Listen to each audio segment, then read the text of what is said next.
రోజు మేము ఇక్కడ ప్రగతినగర్ పోలీస్ స్టేషన్ కు రావడం జరిగింది. విషయం ఏమిటంటే మా వడ్డెర బిడ్డ ఉప్పు జశ్వంత్ ప్రగతినగర్ లో ఉంటాడు. ఉప్పు జశ్వంత్ ఒక సామాజిక కార్యకర్త.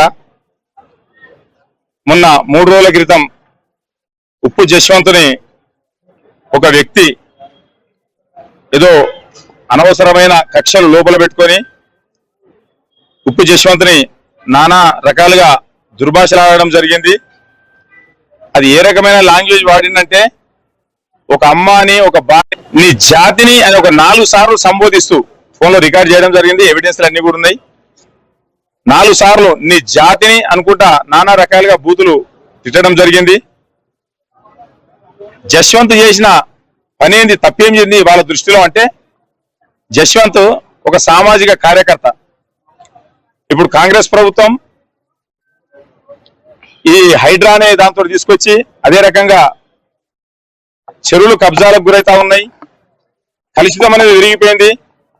నానా రకాల ఇబ్బందులు అవుతున్నాయి. కాబట్టి ఈ చెరువులను క్లీన్ చేద్దామనే ఉద్దేశంతో కొన్ని కార్యక్రమాలు చేస్తున్న తరుణంలో ఈ ప్రభుత్వం చేసే మంచి పనులకు ఆకర్షితులై ఎంతో మంది సామాజికవేత్తలు ఎన్నో రకాలుగా ప్రభుత్వానికి సహకరిస్తా ఉన్నారు. అదే రకంగా మా ఉప్పు జశ్వంత్ కూడా అక్కడ చెరువులు కబ్జా అవుతున్న దాన్ని కానీ అక్కడ వ్యర్థాలు వచ్చి ఆ చెరువులో చేస్తున్న విధానాన్ని కానీ లేకపోతే అక్కడ గుడి ప్లేస్ లో కొందరు గుడి పేరు చెప్పుకుంటా కొంత కబ్జా చేసే ప్రయత్నాలు చేస్తున్నారు. అక్కడ జాగాల్ని ఆ జాగాల విషయంలో కానీ కొన్ని శ్మశాన వాటిక ప్లేసులు కబ్జా చేసే కొందరు కబ్జాదారులు ఉన్నారు. వాటి మీద కానీ హైదరాబాద్తో ఒక సామాజిక స్పృహ కలిగిన వ్యక్తి కాబట్టి సహకరించే ప్రయత్నం చేస్తా ఉన్నాడు.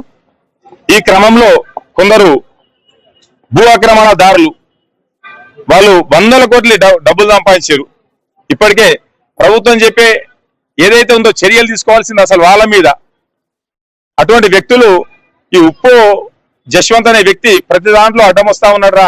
ఈ ప్రభుత్వానికి ఏదో సహకరించినట్టు ప్రతి దానికి కూడా ఏదో బయట విలేకరులను తీసుకొచ్చేసి నానా రకాలుగా బయట చూపిస్తా ఉన్నాడు అనే ఉద్దేశంతో ఆయన మీద వ్యక్తిగతంగా కక్ష కట్టుకొని ఆయనని ఫోన్ చేసి నానా రకాలుగా భయపెట్టి వాళ్ళ ఫ్యామిలీకి ఫోన్ చేసి సంపుతం అది అని చెప్పేసి భయపెట్టి ఎన్నో రకాలు చేయడం జరిగింది. వాటికి ఎవిడెన్స్ అనేది లేదు. కానీ మొన్న ఒక ఎవిడెన్స్ వచ్చింది, మళ్ళీ మాట్లాడారు.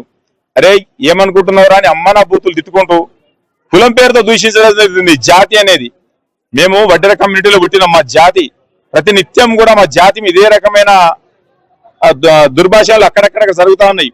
మొన్నటికి మొన్న 3-4 నెలల క్రితం ఒక కమ్యూనిటీ అయిన మా కులం పేరుతో సిద్దిపేటలో దిగితే సిద్దిపేటలో మేము సుమారుగా 1000 మంది వడ్డెరలో అక్కడికి వెళ్ళి సిద్దిపేట అంతా స్తంభింపజేసి ఆయన అరెస్ట్ చేసిన దాకా వదిలిపెట్టేదని చెప్పి కూడా 2 తెలుగు రాష్ట్రాల్లోని ప్రతి ఒక్కరు కూడా తీవ్రంగా మేము ఉప్పు జశ్వంత్ ఉన్నారు. ఉప్పు జశ్వంత్ మా వడ్డెర కులానికి సంబంధించిన వ్యక్తి. ఆయన అన్నాడు ప్రాంతాల వారిగా చెప్పేసి అన్నాడు. ఉప్పు జశ్వంత్ ఇప్పుడు కాలేదురా బిడ్డ, మేము ఉమ్మడి ఆంధ్రప్రదేశ్ ఉన్నప్పుడు ఎప్పుడో 20-25 సంవత్సరాల క్రితం వచ్చిండి. ఇక్కడ మా బిడ్డ మా వడ్డెర బిడ్డ. మాకు తెలంగాణ ఆంధ్రప్రదేశ్ అన్ని ఒకటే. మేము ఇక్కడ ఉన్నాడు మా ఉప్పు జశ్వంత్ ఇక్కడికి వెళ్ళి వచ్చిండు. ఇక్కడ ఉప్పు జశ్వంత్ అంటే ఎవడేం చేయలేదు అనుకుంటున్నారేమో. ఉప్పు జశ్వంత్నే కాదు ఎవరైనా సరే మా వడ్డెర బిడ్డల జోలికి ఎవరికి వచ్చినా సరే ఉప్పు జశ్వంత్ కు మేము జాతీయ వడ్డెర సంఘం మొత్తం ఉంది. జాతీయ వడ్డెర సంఘమే కాదు అన్ని కులాల అన్ని వర్గాలకు సంబంధించిన వడ్డెర జాతి మొత్తం కూడా మా ఉప్పు జశ్వంత్ వెనక ఉంటది. ఉప్పు జశ్వంత్కే కాదు మా వడ్డెర కులంలో ఏ బిడ్డ మీదైనా సరే మీరు ఇదే రకంగా ఉంటే తీవ్రంగా మీ పరిమాణాలు ఉంటాయని చెప్పేసి ఈ సందర్భంగా మేము వాళ్ళని హెచ్చరిస్తున్నాం కూడా. అనునిత్యం ఇది జరుగుతున్నప్పటికీ అనునిత్యం 2 తెలుగు రాష్ట్రాల్లో కూడా ఎక్కడో దగ్గర జరుగుతూనే